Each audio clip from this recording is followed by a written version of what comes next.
Good morning, everyone. How are you today?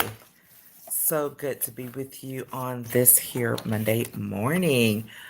Let's see, make sure we got ourselves well connected. Hopefully so. Hopefully we don't have any streaming issues this morning. So, for those of you who are joining for the first time, welcome again.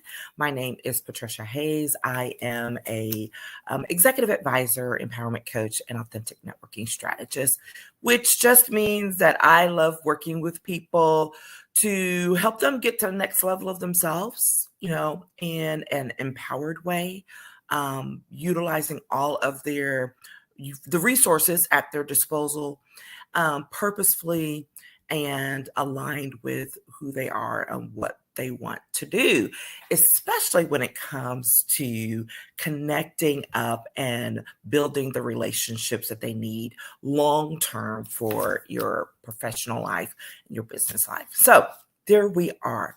And I'm super excited to be continuing here with our new fall series where we are going to be talking about developing an empowered you this month. And today, specifically, we're talking about identifying the 3.0 version of yourself. I love this topic, and you will learn from some of the stories I'm about to tell you why. But it's one of those things that people assume but don't actively like. It doesn't actively register as to what's going on. So we're going to talk about that today because as you continue to grow, as you look to build and what you're doing professionally for your business, there's just this reality of that you outgrow who you were and you're moving to the next level of who you are. And we need to be more actively engaged and aware of that. So that's what we're talking about today. And I'm ready to jump right in. So it was so appropriate that this past week, the newest version of the iPhone came out, right? I think we're on like, I don't know, 14.0. So here's the thing. It, of course, raises this frenzy about, oh my gosh, I may need the latest, greatest thing. What's on this version that's not on the previous version, and all of those things. Well, that situation brings me back to this story that happened maybe, I think, spring of 2021. So more than a year ago. And where my son had an old phone. And I had decided, I was like, you're not getting an upgraded phone till some other things shift and change.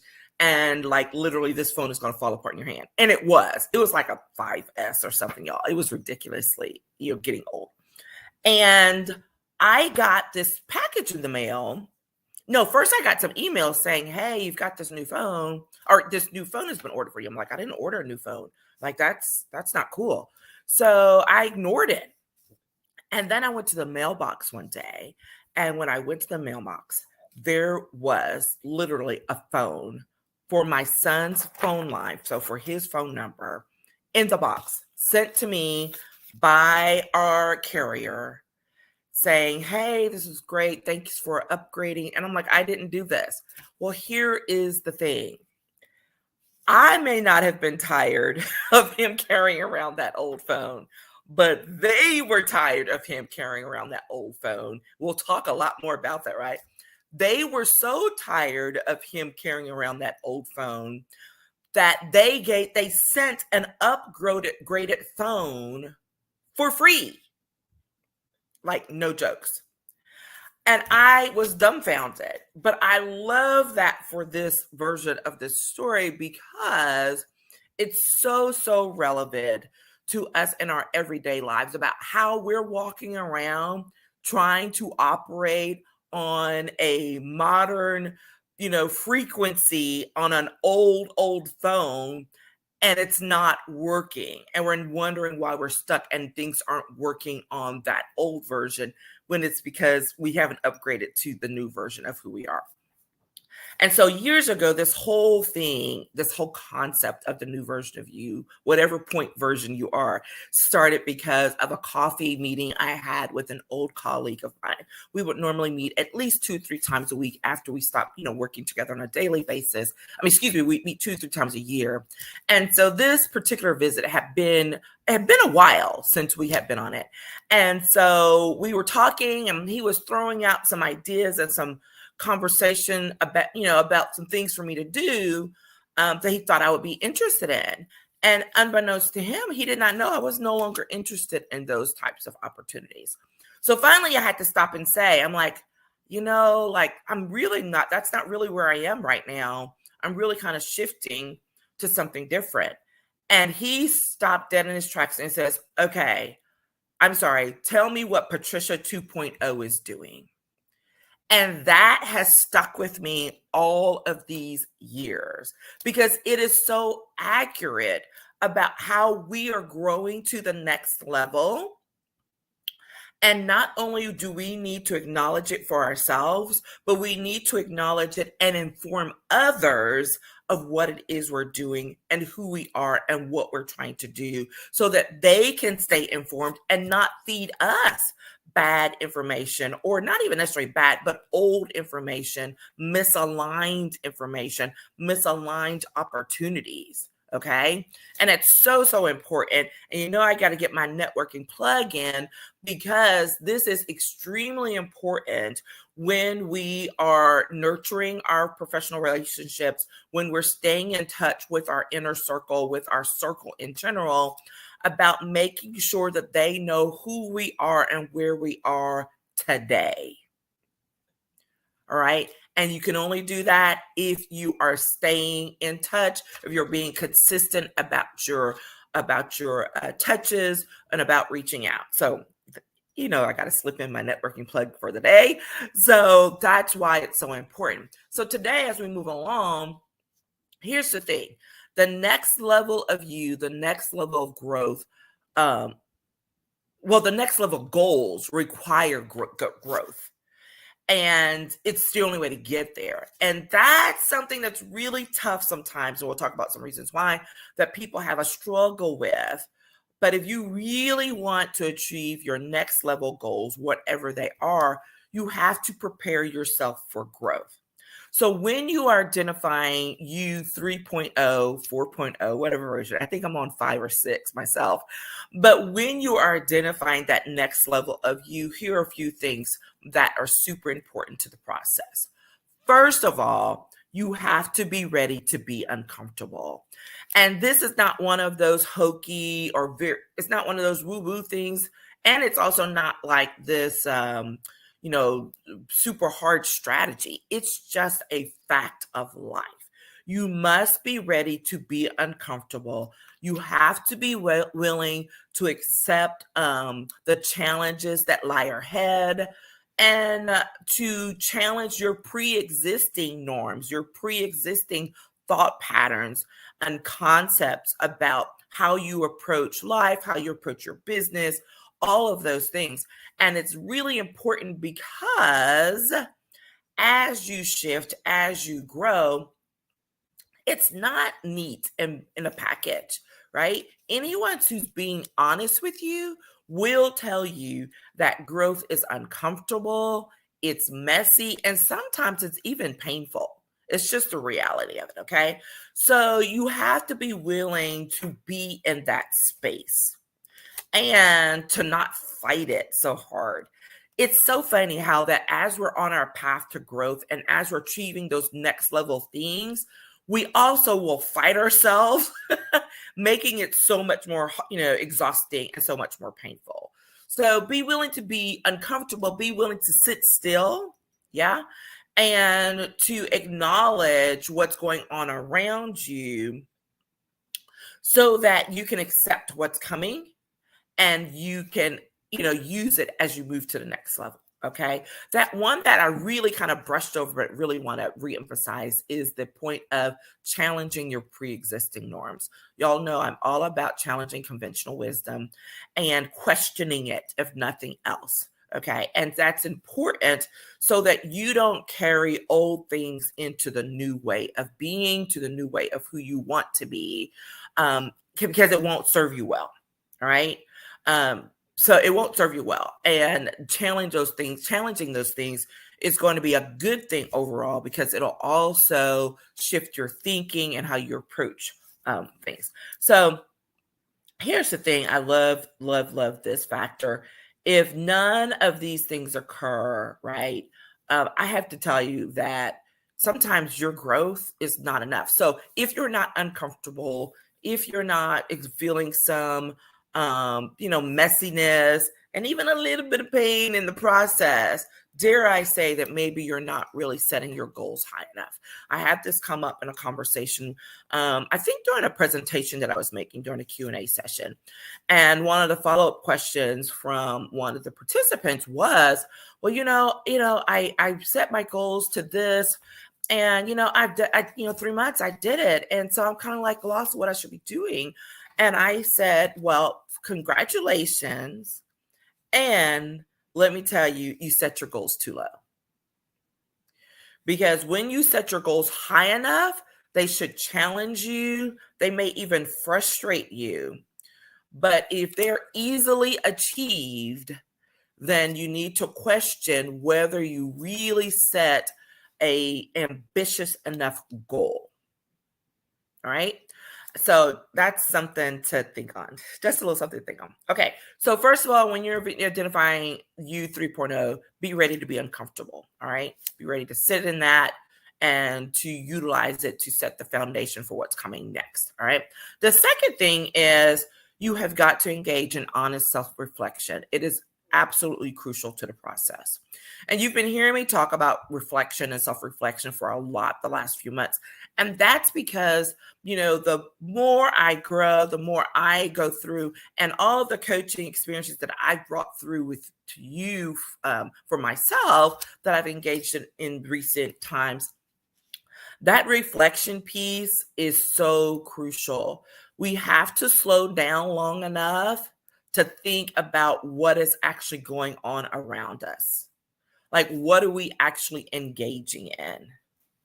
And a lot of times people are too scared to slow down. And you're like, what do you mean? Because they're like, oh gosh, I'm going to miss out, right? We all have that fear of missing out, that FOMO thing that happens. And guess what? You're not going to miss out on what's going on there. You're going to miss out on what's going on in you. Oh my goodness. How powerful is that, right? Do you really want to miss out on what's going on inside you? And the answer should be no. Okay. And so make sure that you're taking that reflection time. Because if you are not willing to acknowledge where you've been, then you're headed to nowhere. Like, you won't be able to set direction to a good new place. Now, here's the thing. Here's the caveat. I'm not saying live in and wallow in what happened before. We do that. I've been guilty of it, right? There are things in our lives, especially, where we have to acknowledge what it is and move past it and move on. But you're going back and you're looking at it not to have a pity party or to beat yourself up, but rather to recognize what are the foundational growth things that you needed to learn from that, because that is going to be very important for you moving forward and deciding what things you do engage in versus those things that you do not. Okay. The past and all the things that happened it is not flawless. It is far from perfect. And we have to be willing to acknowledge that. That is a part of the self-reflection process as well. However, the fact that it was not flawless does not mean it's not foundational. Okay? It can absolutely be foundational to you and setting the tone for where you go next. So engage in that self-reflection. Okay, the third thing is continuous learning is a must. And there are going to be several caveats here as well. There's always lessons in the learning experiences, right?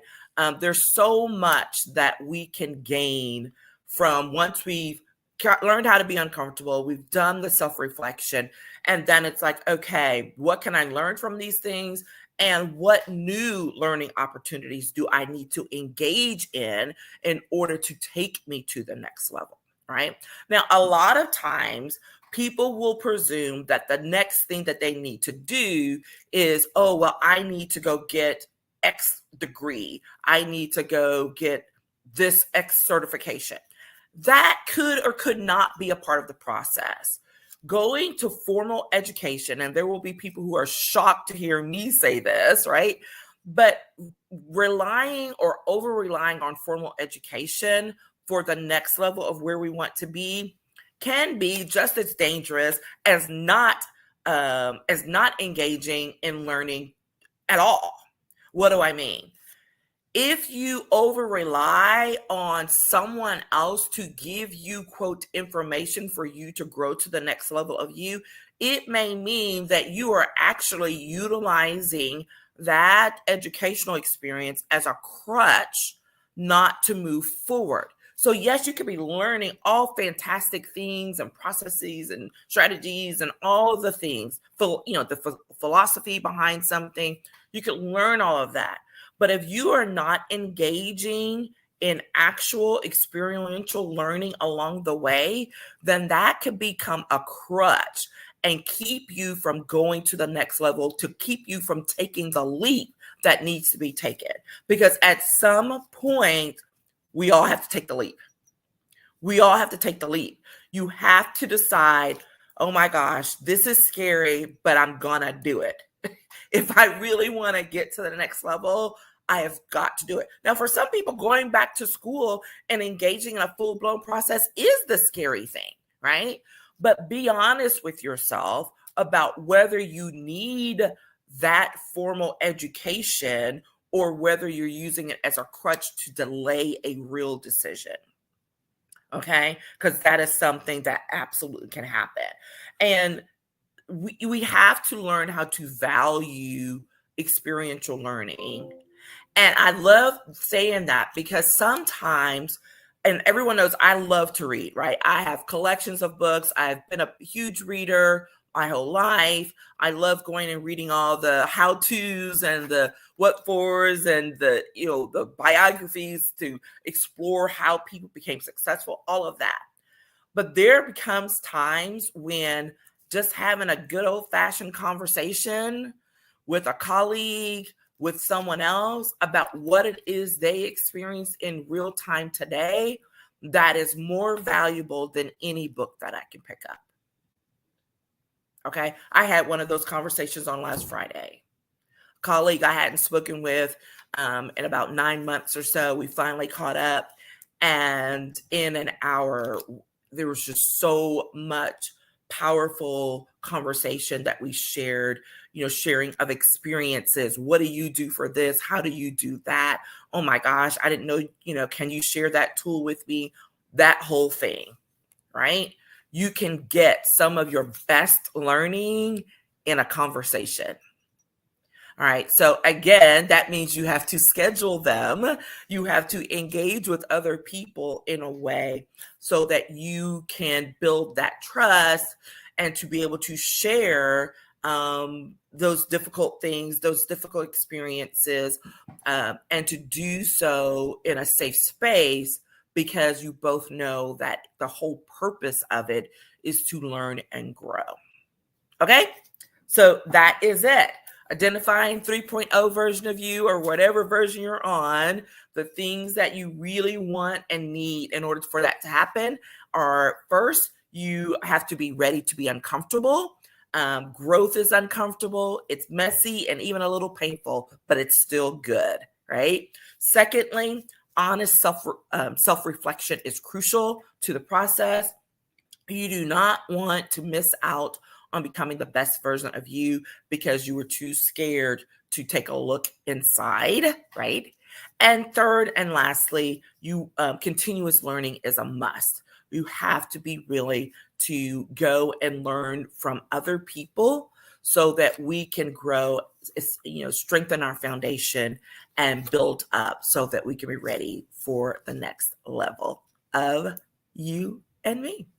that is it, y'all. Thanks for joining me for Coffee Time Career Chat today. I look forward to following up with you again soon. Join us on Wednesday. It's an interview networking chat on Wednesday, so come check it out. All right, take care. Bye-bye.